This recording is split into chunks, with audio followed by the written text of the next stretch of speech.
What is going on, everybody? Here is my Jaguars versus Chargers recap video. I apologize this is coming out late. As a lot of you guys all know, I was on vacation this weekend, but just got back today, getting my life a little bit back in order, and of course have to drop this video basically on the Jaguars game against the Chargers, where the Jaguars lost 39-29, and as a member, a proud, upstanding member of Team Tank, this is honestly the most ideal loss to me because it wasn't a loss like we had against Houston or Detroit where we looked absolutely pathetic. This is a game that the Jaguars did put out a fight, and most importantly, some of the young talent on the Jaguars really did show out. I mean, of course, you have to start with James Robinson.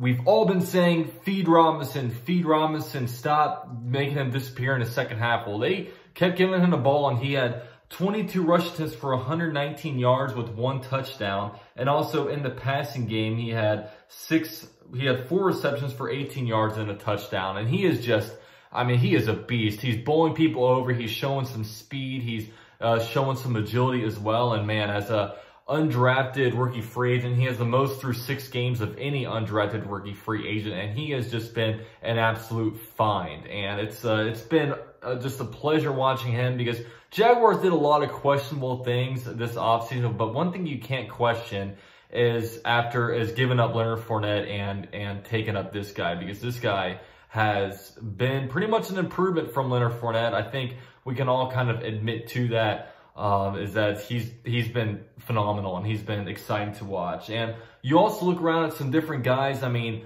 Devon Hamilton had a really good game defensively. Even Quincy Williams, a second-year linebacker, had a pretty good game in there, making some key stops. You also look around, Daniel Thomas, a rookie 5th-round pick, had a block punt for a touchdown. Laviska Shenault showed a pretty nice little yards after the catch type of thing. I think it was like a 35-yard scamper. And yeah, I mean, some of these guys have been showing pretty good stuff. And of course, CJ Henderson had a tough matchup out there against Keenan Allen, and Keenan Allen was doing some good stuff against them. And then really Clavon Chason, he's been pretty much really non-existent this year.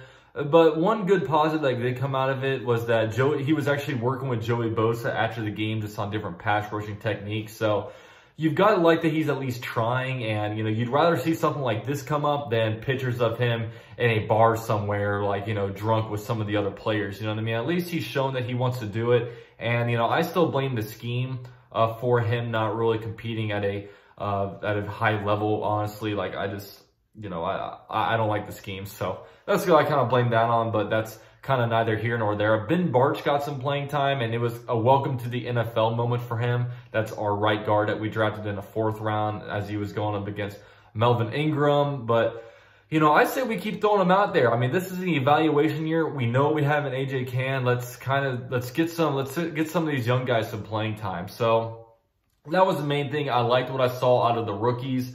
Gardner Minshew was hot and cold, bad first quarter. I mean, honestly, the offensive line was the worst part of the offense. You know, the offensive line forced Gardner Minshew to get sacked a lot. And then, but Gardner Minshew this game, and he was hot and cold. You know, he did some good things, made some good throws, had a nice deep throw to not Keelan Cole, but Chris Conley and stuff like that. But he also, you know, had some overthrows and stuff like that. And really, I mean, this game, I mean, when you look at it, man, like, Justin Herbert really impressed me this game, and at this point, there's nothing you can really do to convince me that Gardner Minshew is the answer, because I look at the other side of the ball, man.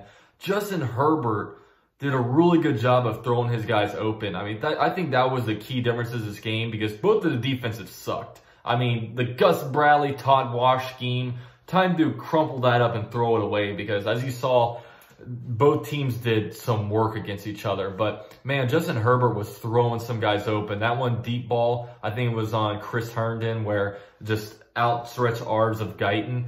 That was just amazing. And then also we had a nice back shoulder throw to Keenan Allen. And, you know, he's just really, really good. So I'm glad he played. I don't want to bench Gardner Minshew. I know there was a report coming out before that the Jaguars might be thinking of benching Minshew, which, I mean, if you're to bench him, I wouldn't mind benching him for Luton to see what we have out of him. But Matt Glennon, or Mike Glennon, whatever his name is, come on, man. Like, I would rather just play Minshew because at least he brings something. But DJ Chark, quiet game. He was showing a little bit of frustration, you know, just some overthrows and stuff like that. I think he had a drop early on. And yeah, I mean, he's just showing a little bit of frustration. But I mean, all in all, the Jaguars, you know, there was a good amount of fight in this game, which I liked. It was, you know, pretty exciting. The Jaguars put up points and, you know, really, as you guys all know, you know, I want to lose games so we can get, you know, one of these top quarterbacks to come in here. And I also want to lose games so it opens Shad Khan's eyes a little bit to kind of see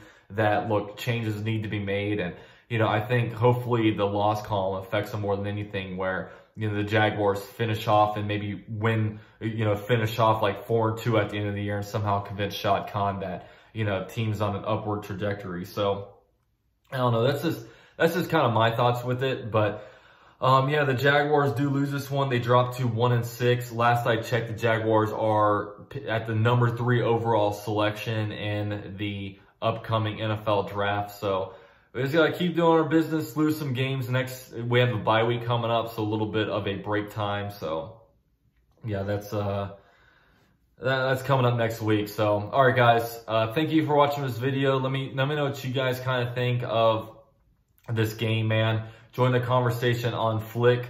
I gave out $50 this week to a high point scorer in the new fantasy football feature. So, shout out to Eddie for that. And, yeah, thank you guys for watching. Go Jags.